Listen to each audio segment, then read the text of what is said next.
Welcome, everybody, to another edition of Behind the Bars TV. So, in this episode, we've got Mark, who is coming on to tell his story. He spent 15 and a half years in the prison system. We've been in talks quite a lot. He's been watching my channel and he reached out, wanted to come on, and he has got a very interesting story. So, today, we're going to get down to it. But Mark started off from a young age, early age, in the detention centres, which he's going to be talking about. But Mark, if you can, please just introduce yourself, tell us who you are and where you're from. Hiya, everybody. I'm Mark Rucroft. I'm from Scarborough. I'm 58 years old and I am unemployed at the moment, but relatively happy. Got 3 dogs. What keep me happy, so yeah, I'm all right there. Yeah, that's me from Scarborough. So have you lived in Scarborough all your life? All my life, mate, yeah. Proper Scarborough. My family goes back 3 generations, fishermen. So what was life like for you growing up then? And what was the neighbourhood like you lived in? I was born on an estate called Eastfield. But that was when I was very young, and then we moved a lot because my dad was a photographer, and my mother, she worked in hotel game and stuff. So, but there was a lot of arguing in the house and stuff in between all that. So we were moving about and going to different locations because he used to work at Flamingo Land doing camera, and then we'd do Peasole Park, which was like 100 miles away. We were backwards and forwards all the time, so I was constantly travelling and stuff. But while they were working, I was just left to my own devices in a way. They knew where I was. They knew, you know, but I used to go off wandering about in the zoo and all that and stuff like that. So I spent a lot of time on my own, but I was a very deep thinker. Because of what was going on and stuff, you know what I mean? And it affected me in a big way. So were you an only child then? No, I've got a brother and a sister. My sister, we've got different dads, but me and our kid, he's 6 years younger than me. He's had a very good career. He was in the coasting guards. He did 3 tours of Ireland. He was in Bosnia, Iraq. And yeah, I think he served about 12 years. And he come out and he ended up with that PTSD. Now, I didn't know that I had that. And I ended up with that because of what happened in the first prison that I went in, you know. So going back, obviously, when you were a youngster there, when did you start getting in trouble? And oh, well, about 13, but with the police. But I was a big loner. You know what I mean? I was a loner. I didn't really look about very long from the age of 12 to about 15. And then I started knocking about with a big group of people. One guy that I knew from 2 years old, who was my best friend, you know what I mean? And me and him knocked about together. And we were just doing all different things that 16-year-olds doing that. We used to take mushrooms and smoke weed and stuff like that, and then go around rampaging. Yeah, go around rampaging and stuff, and just big tall dibs, you know what I mean? But the first time I ended up getting a charge, and it was, how old was that? 15, 16. It must have been 16.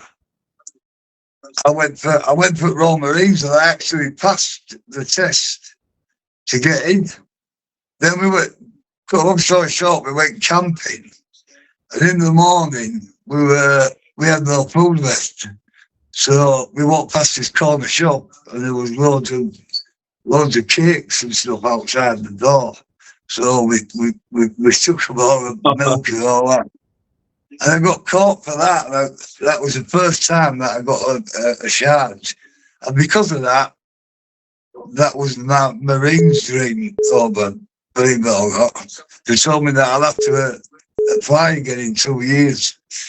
So with that happening, that's when a couple of other people come into my circle that were into going burgling and thieving and all that. So being easily led like I was, I ended up going with them and started doing burglaries and stuff. And I got caught because I fell through a skylight into a shop, and we got surrounded. And I got 3 months in Medomsley. They took me in a police car because it's very different to what it's like now. And I was just lost. In a way, I was happy that I was getting away from Scarborough because of all the shit that was happening. Because my mate was bullying me all the time, taking piss out of me. Because I was a very vulnerable child, mate. I was very gullible, very easily led, you know. I always had sinus trouble. I was always had headaches and stuff, and I could never concentrate. I don't know if it was what was happening at home was causing this. I don't know. But then I mentioned it to my dad, and he'd go, don't, what's all here for the headache? You know, like, that meant murder. You know what I mean? So, anyway, yeah, it got out of control, and then I was in that police car, and I was just glad to get away from there. It was hectic.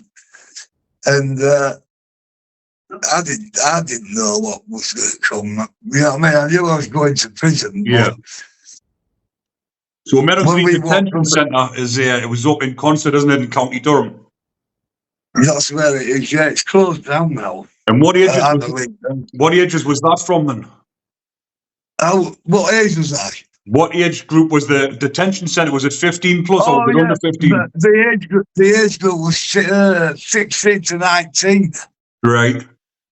I think, anyway, if I can remember, because they were getting 3.5 year sentences, detention centre then. So how long did you get on your first time, did you say? I got 3 months. So when you got your 3 months and you were in there, obviously you said you were glad at first to get away from it. What was it like when you first went on your first night when that door slammed and you knew you were in prison? So listen, mate.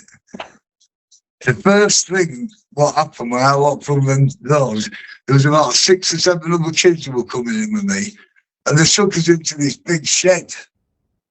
Well, what's going on here? And we all had to line up and stuff. And I was looking over, and we'll make it lads sit down in a chair, right? And they were getting these 2 like big cotton buds, like that, up your nose. They said, brace yourself, it's going to work a little bit. And they shoved them right up your nose, right into your sinuses to get, you know, saliva. The fucking, sorry for my language, the pain was insane, honestly. So that was my first memory of going in there. Because apparently, if you look it up, Rick, there was a disease in there, wasn't there? There was some sort of virus or something that went around. That's why it got shut down. And maybe that was something to do with it. I don't know. But yeah, that was my first experience. And then they took us, everything started to get real fast. And we had to march straight away. And load your kit if you started dropping it out like that. Whack, proper smacking there. I thought, what is going on here? You know what I mean? My lug was like burning. You know what I mean? To pick it up, really talking to us like absolute shit. And I've heard people say, like you're saying, like in them detention centres were really strict. They made you train and everything as well, didn't they? Yeah, and they made you realise that. They made you see that from the second you went through them gates. They were on you. It was horrible. Anyway, we had to get on with it. So they took us into reception, And we were stood there waiting to get processed. And anyway, they called me over. He said, "What's your name?" And I said, "Matt Rookcroft." Fuck off, and just smacked me straight right in the look forehead and out, like really hard. "You call me effing sir." You know what I mean? Stand to attention. And because I couldn't hold my kit properly, he grabbed my kit off me, threw it on the floor, and he told me to get into a stress position. I mean, our kid told me, he said, "We used to do that in the army." So they were having 15-year-olds doing them sort of exercise, them sort of punishments, you know what I mean? So I was there for about 10 minutes. Obviously, every time he turned around, I was going like that. Because it hurt, you know what I mean? So I was rubbing it, and the catcher, over 5 minutes, things like that were happening. Anyway, we get close, and son is in a cell like thing. Straight away, there was 3 kids on the bed. When I looked back, one of them was really big. You know, fat lad. Excuse my language, I'm calling him fat, but, you know, he was big. He was a big boy. Yeah. And he was crying his eyes out. Absolutely crying his eyes out. They kept calling him fat bastard. Why, look at you, you fucking disgrace and all this. Really, in his ear, really being horrible to him. I thought, what is going on here? You know what I mean? It's terrible.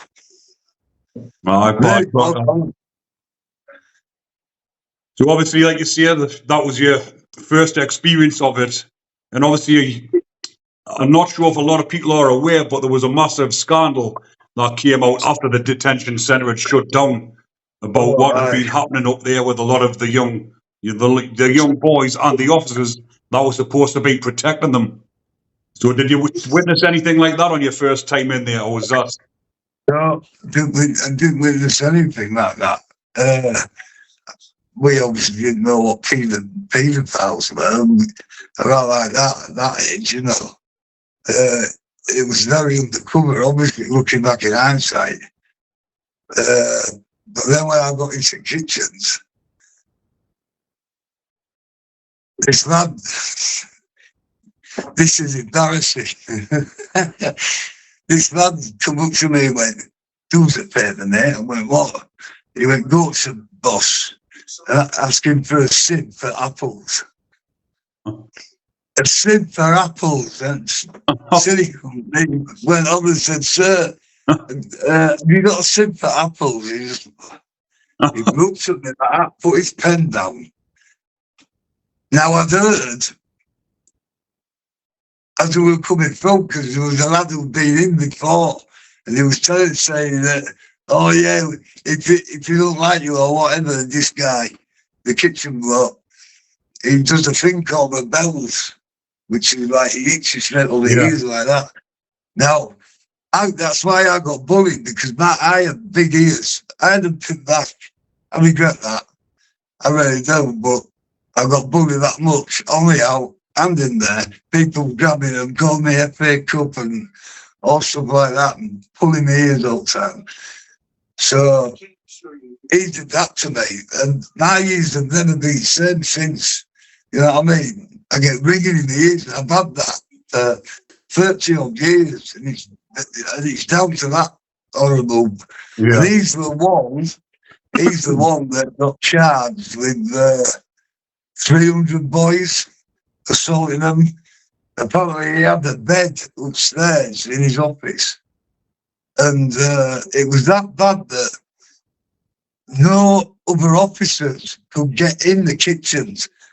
Now looking back, you know what I mean, a lot of it is hindsight, and you never saw another officer in there, and he used to have it locked all the time. So when it comes, am I going off course here or what? Am I right? No, you're all right. Just carry on, yeah. All right. When we used to leave at night, finish their work, it always used to make like 4 or 5 boys stay back to do extra work. And they were always little. You know what I mean? Real little Oh, lads, you know what I mean? yeah. He gave them back. So it come out in court that he was sexually abusing them all. You know what I mean? And he had help. Obviously, Oh, there was a lot you of know them, what I wasn't mean? there, that got convicted of it. To my knowledge, about 7, Rick. Yeah. About 7 or 8. 7 or 8. Now, the one that was stood out to me that hurt me more, that used to hit me more than anyone, was a guy called Onslow. And he was the gym owner, gym screw. He ran the gym, and he tortured us. He really tortured us, honestly. Bench training and doing squat thrusts and star jumps all session. And because we were in kitchens, apparently one of the kitchen lads stole his car. So after his car was stolen and brought off, he just hated kitchen lads. Yeah. So he used to pick them all the time. All other people who worked in works and stuff like that in gardens, they get football and all that sort of stuff. Not us. No. So one day we were studying at gym, and we're all standing to attention, and he was in the office, he was just coming out, and someone farted. Right, so he's come over like that, because he used to walk like that with a stool, with his hands behind his back. Who fucking farted?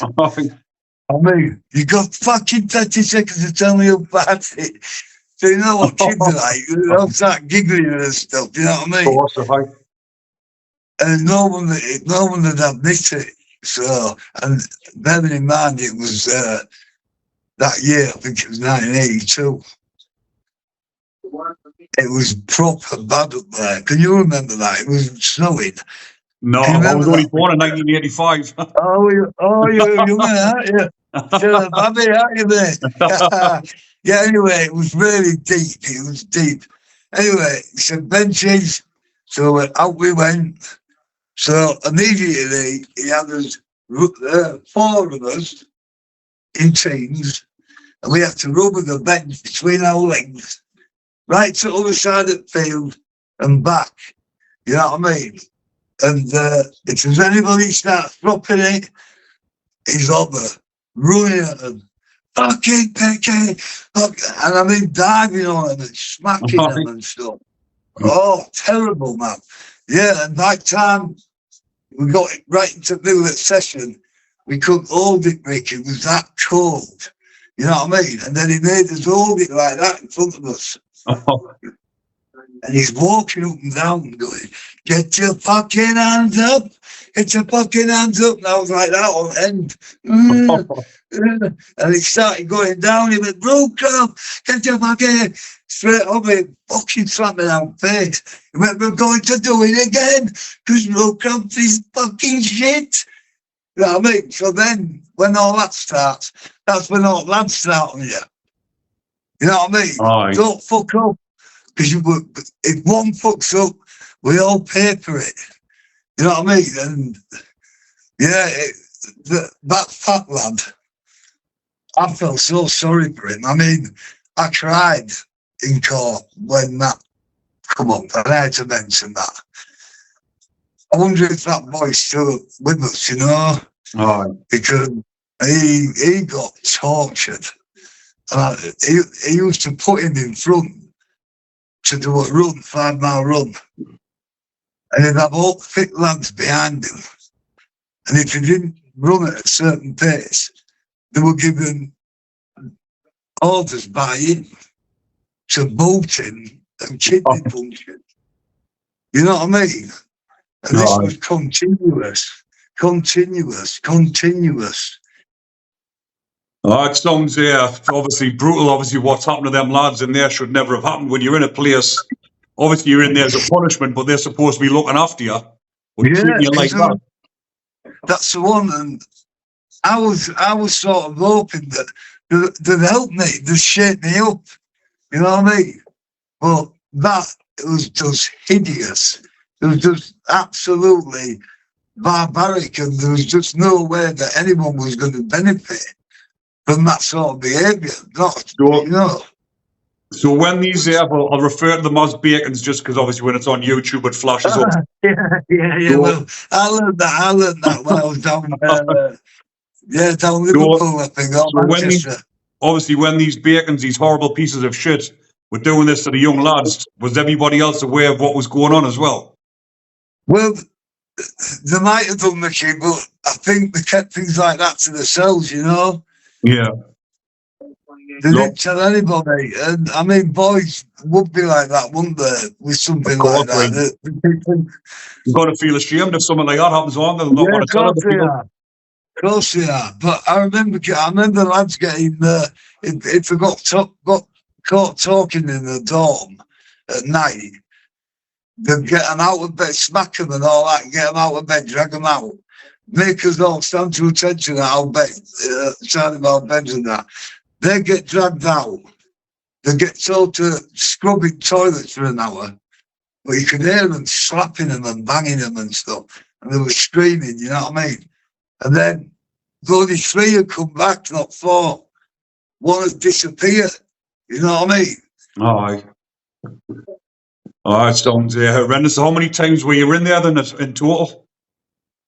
Well, I went to Kurt Leverton on the other one, Yeah. which was, I mean, there's guys that are putting claims in for there, but I got smacked once by a guy called Mr. Harrison. He was a ex-army, ginger hair, glasses. I always remember him. But when we were doing, we were training to do our beds and stuff, make our beds, you know, bed packs and stuff. Oh, yes, aye. And some lads were putting cardboard in them, you know, to get that nice square crease. Oh, aye. So I went, and that was the first sign of who I was, cutting fucking corners. You know what I mean? Instead of just getting on with it. So I've done it, and I got caught. You know what I mean? And he gave me a right bat. But I deserved that. So I just, you know what I mean? In a way, I deserved it because I got caught cheating. You know what I mean? Instead of doing it fucking right. So Kirk Leverton, which is in Yorm, it's now an open prison, but obviously that used to be a detention centre. Yeah. So was that the same up until 19, was it, or was it? Was it what, sorry? What ages was that up? Was that up until 19 as well? I am sure. I can't remember. Right. 18, I think. Was it? Maybe. It might have been same. But Medomsley, I don't know why they sent me there. Maybe it was because I was aggressive in that whole time. You know what I mean? When I was in cells and stuff like that. From a young age, I was very bad-tempered. So was Kirk Leverton not as bad as Medomsley then? No, I don't think so. It just had an hard regime, but we got to play football and stuff like that in summer, and you know. So when did you get your taste of the adults' prison and the proper prison? Oh, when I was 18. So did you go from Kirk Leverton to the adult estate? No. I just got out of there because I was only doing 3 months. You know what I mean? So what was? So when you got out when you were 18 and then when you were back home, what was happening then? It was a lot of domestic violence and just continuous falling out and getting bullied and stuff by so-called friends and burgling and getting led astray, getting piss taken out of me. Like I say, I was gullible. I was proper gullible. You know, I was doing burglaries with people and anyway, I don't want to go into it too much like that. Obviously, like you were saying, then obviously you had your first taste of the adult prison. What was that like then, and where did you go? All right, first time I went to adult prison, I went to home prison, and that was a bit of a shock. But it was at the same time, it was absolutely totally different. Totally different. But YP's was, it was quite tough. But the next sentence I did was Armley. That was bad in there. That was terrible in there. Kids were hanging themselves and all sorts. Why? That mufti squad in there, they were horrible bastards. One of them was called Hangman. He was fucking awful. They used to go around, sneaking around and looking for each other so. And they used to put twirlers in doors so quick. Push you straight, you know what I mean? And catch you, whatever, you know what I mean? Unbelievable. Yeah, and the fuck out here, come in with truncheons and stuff, hit you over over shins and yeah. So what was it like going from a detention centre then going into like them sort of prisons? Was it more relaxed or was it? Like I say, it was more relaxed because you were around adults. You know what I mean? So that's when you're starting to learn things. Sometimes you learn the positive things, but obviously, as you know, you start learning how to be a better thief. In the University of Crime. Yeah. In the University of Crime. Yeah, innit? Yeah. So it was quite relaxed at first, but at the same time,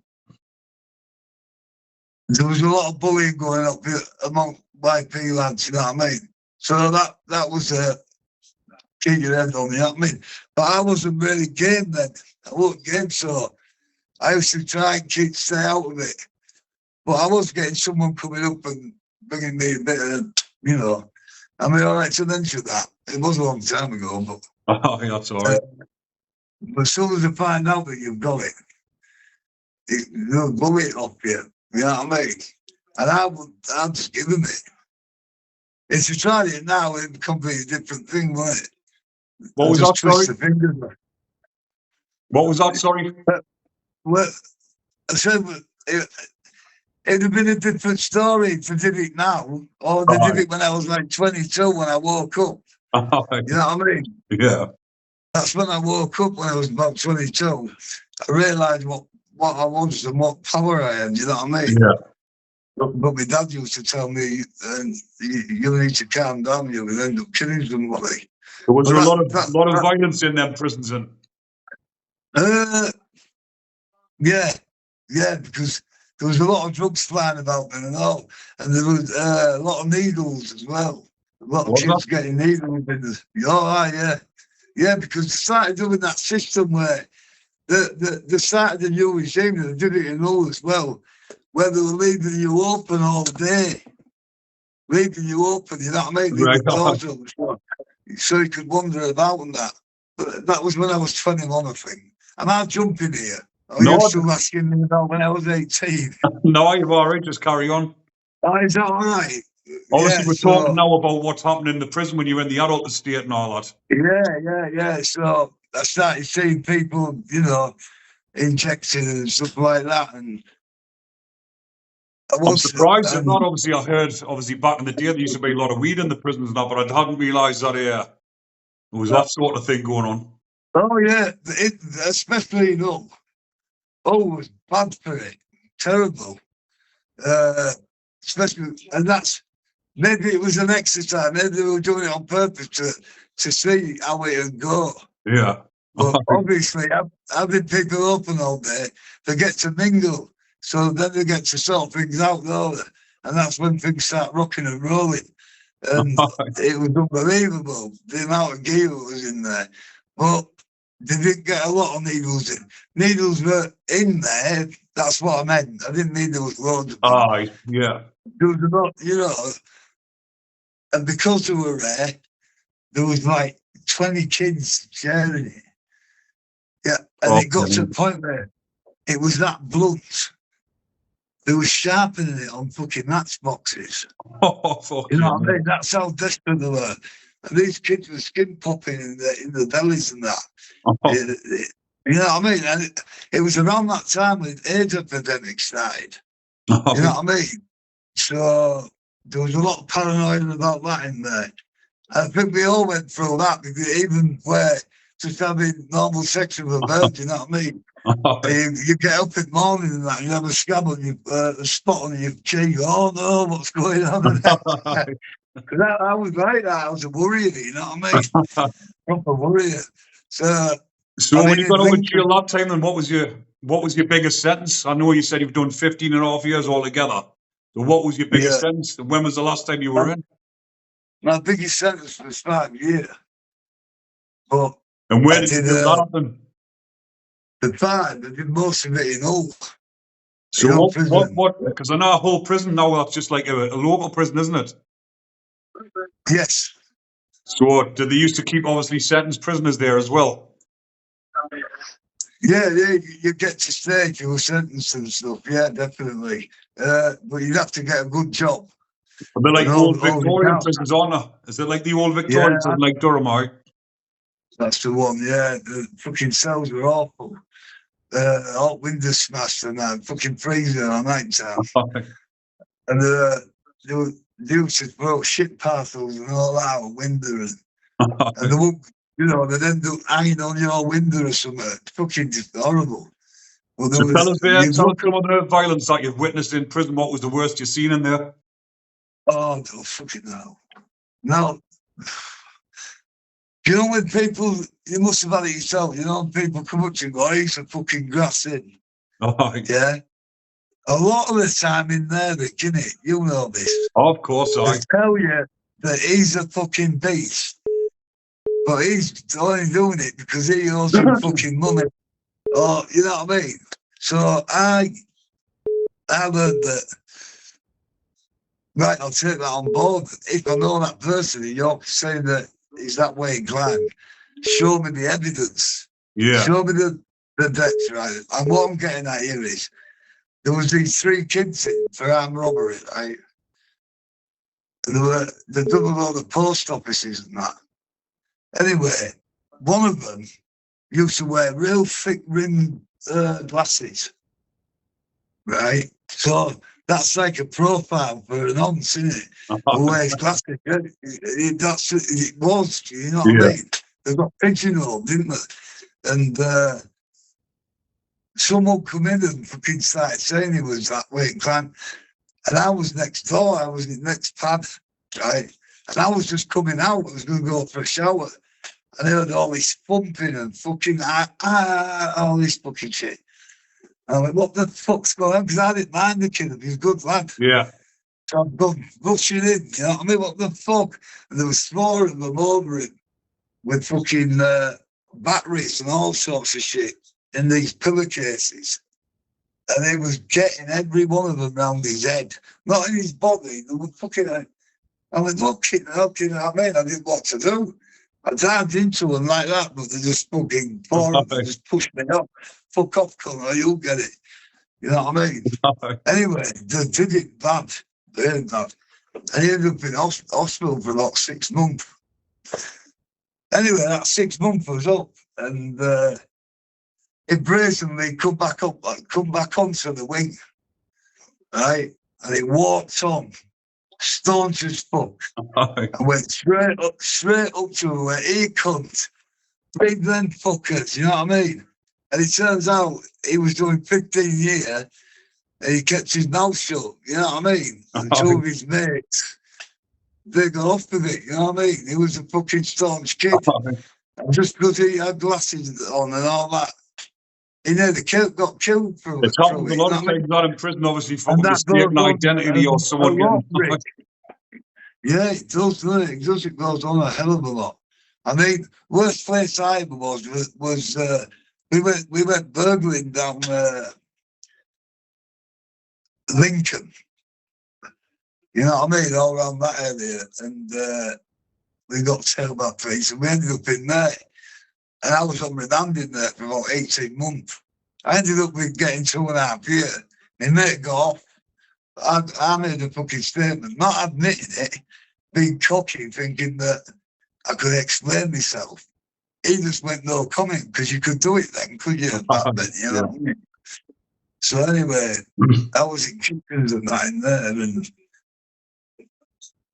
we were on C Wing. So it was normal location on fours. No, normal location on threes. Beasts on twos. So we could see him on the morning coming out of the pads and that. It was fucking insane. I throw buckets of water over me, red hot bucket of water right on one of them. Mate. Yeah, you get in your kennel, you fucking horrible cunt. You know what I mean? So, yeah, but that's not fair, is it? You know what I mean? Getting up on the morning and coming out to see them filthy bastards all the time. You know what I mean? But they were caged up. You couldn't get so you to couldn't get them. them. Yeah, the only way you could get them was to do that. But if you got caught, you got fucked. You were down seg in a second. You know what I mean? So you have to be really smart about it. So what I was saying was obviously 15, when you were out of jail for 15 years, on that last sentence you'd done before you stayed out for 15, yeah, well, what was the turning point for you? Heroin. Well, heroin was involved. And I've been on that 10 years. And it was my mother. What I was doing to her. My dad come up on a visit and said, slammed his hand on the table. I went, Dad, what are you doing? That remember I was looking at that. He said, what I don't understand about that shit that you take is why it destroys the people around it more than it does the cunt who's taking it. You know what I mean? And it's right, that, isn't it? And that was when light bulbs were starting to fucking go off in my head, and I thought, I've had enough of this fucking carry on, you know what I mean? So I started to come off heroin. I stayed clean, and I kept my head down. I just got a dog and just started walking about and staying out all the way. And that's all I did. Didn't get a job, fuck all, because I won't go asking out for these. You know what I mean? But with my fucking illness, one day I'll get up and I feel like I can take the world. And then 2 days later I wake up and want to fucking kill myself. You know what I mean? I've been like that all my fucking life, Rick. Where were we? I was just saying, like, obviously, you've come on to share your story. Hopefully, you could inspire other people. I'm a bit nervous. I thought I'd be confident, but I'm a bit nervous because I'm like conscious of who's watching. Well, you will be, because, like you say, you're saying stuff that you might not have told people before, but you're coming on to share your story and hopefully inspire other people, tell people about your past. I don't think I've told it very well, though. I don't think, because... But that's probably just the way you feel as well. I'm a bit apprehensive to say things, you know what I mean, that happened because of who's watching us, though. But I'm doing all right, aren't I? You're doing great, mate. Like you say, all that stuff's in the past and you're moving forward and you're wanting to fucking get on with your life. Yeah, well, that's the thing. My brother will be watching, and he had to cope with all that with me for fucking years. Always delving back in past and going on about all violence in the house, and he said, fucking, it's gone. So you can't do fucking now about it. Move forward, you know what I mean? And well, I always tried. I can see in your face, obviously, you've got fucking guilt and fucking remorse, obviously, for your brother and stuff. But terribly.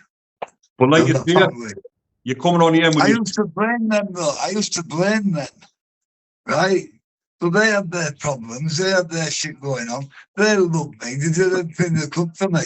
My mother, she sent me to school absolutely brand new every day. But I didn't concentrate because I could. And she got punished by school then.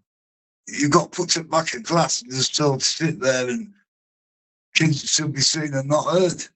But now it's different, isn't it? Like you say, you're coming on and you're sharing your story, and if people are doing, there'll be people watching this that are doing now what you were doing then. And this might be a light bulb for them to think, fucking hell, I need to stop this because that's the way I'm going. They do.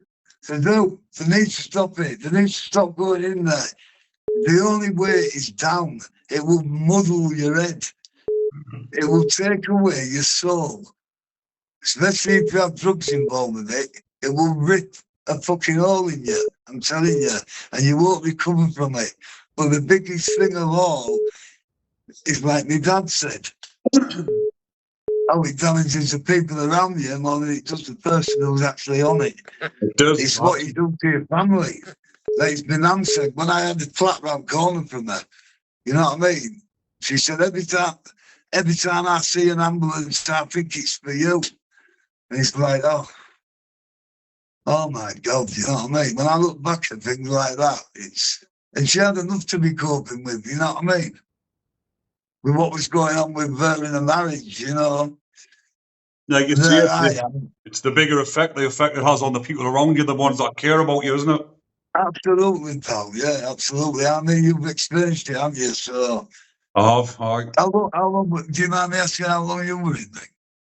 Altogether, I've done 7 years, but mine was like off the trot. Right, okay. I've done like I 5 and a half. I saw that video of you coming out. What's that? It was nice that when your kids were there waiting. Oh, aye. Beautiful, that lovely moment. So, Mark, like, what's going on in your life now? Then, is there anything that you want to talk on here to get off your chest, or? Well, I'm happy, but I'm confined. All I do is go and walk dogs every day and maybe drink an odd can, and it ripped the life out of me. I just had what happened to me, I just don't have any confidence to go out there and get a job or whatever. Because are you referring to what happened in the detention centres here? Everything, all of it, all my childhood, all my teenage years, all of it. I chose the wrong path completely, but I was good at a lot of things. I could have gone far, you know what I mean? I act stupid, and I'm not. Stay away from drugs completely. Don't get involved with them. Walk away, because don't try to convince yourself that, oh, I'm only having an odd dabble, I only do them on the weekend. It's a slow, progressive thing that just gets you. It'll get you in a moment, and that'll be it. And you'll always be looking for a bigger eye. You might start with cannabis, but you'll move on to something else, because the older you get, the different circles you start moving in, and then you start seeing different things, and you think, oh, well, I wonder what that's like, because you've had a taste of weed, you know that gets you, you know, so it's just going to make me feel better. And that's what it all is, and it's just a snowball effect. And before you know it, we've been doing 5 years or something, curled up in a ball, doing a fucking massive turkey, you know what I mean, cold turkey. Be polite to your parents, you teenagers and stuff, and listen to them. Don't think that you know it all, because you don't know it. You think you do, but you don't. Like you're saying as well, Mark, like if people, you don't want to get to sit into your 60s and look back on your life and think, what have I actually done? I've wasted my fucking life. You get one life, you've got to make the most of it, haven't you? Yeah, absolutely. I mean, I played rugby and football and stuff. Only, you know, I mean, not a professional level. I love, you know, I mean, that's about the only things I've done. I worked in Germany once, did some scaffolding. That didn't look wrong. I just couldn't hold nothing down. It's embarrassing when I think about it. But it's this ADHD thing. It's fucking weird. It does my head in. I don't know where I am from one day to the next. Like I wait till my flat's like a bomb's hit, and then I'll clean it up. And I just don't have the ability to. Yeah, it's crazy. It's crazy. But anyway. Well, Mark, we're going to have to wrap this up now, because I'm good conscious with time. Yeah, apart from that, though, I'm happy. I really am. I'm in an happy place. Me and dogs and that, and I have now got really good friends. You know what I mean? I've got good friends around me. But And if anyone wants to follow Mark's story, he's on TikTok as One Man and His Dogs, isn't it? yeah, that's the one. Yeah. So I will be thinking that there will be a few people that will be wanting to follow you to see your story, to see what you're getting up to day to day. And some of the stuff you put on is quite humorous and funny. So I think people will get a laugh if they follow your channel. Not like that one I said you on WhatsApp. No more. That's not. Anyway, yeah, thank you, Ricky. Thank you for doing this. Nice I really appreciate it. And I do feel like it weights lifted off my shoulders. Nice Just one. putting it out there. Because I really do want it to help somebody. If it just helps one person, you know what I mean, then job done, isn't it? Well, I'm sure it will. Like I say, there'll be people sitting in the position that you were in back then, and obviously they'll be looking and thinking, fucking hell, that's where my life's heading. I need to sort this out before it gets too late. Yeah, I did. Listen, I did lots of little sentences, you see, because of heroin. I was in and out, in and out, in and out. You know, and that was the biggest majority of what but the two big ones I did were 2.5 and 4.5 years. So, yeah, I've been in that many jails that I felt like I couldn't tell my story properly, you get me? But there's plenty of time, Mark, if there's some... Right, okay, I'll let you get off. If the viewers that are watching want to see a part 2, let us know in the comments. We've got plenty of time. We'll get another one up and running, Mark. All right, mate. Cool, right, yeah, man. Have a good day, yeah? Thanks, Thank you, everybody, for listening. Cheers.